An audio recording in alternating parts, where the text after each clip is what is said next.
क्या मालिक की देन है। अरे माटी के महलिया में जरला दिया नावा। अरे माटी के महलिया में जरला दिया नावा। फसला पराना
माटी खाती देखते माटी वोट।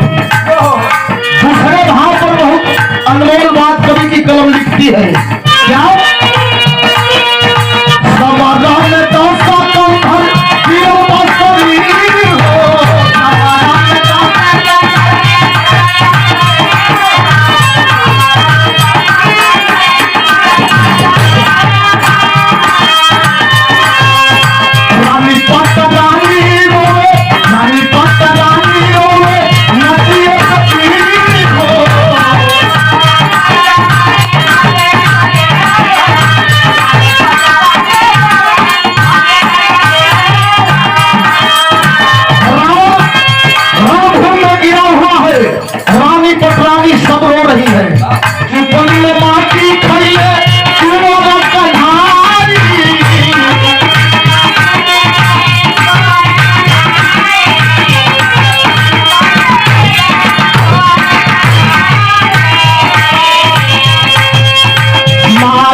लड़का छोट पर बहुत माटी खालन।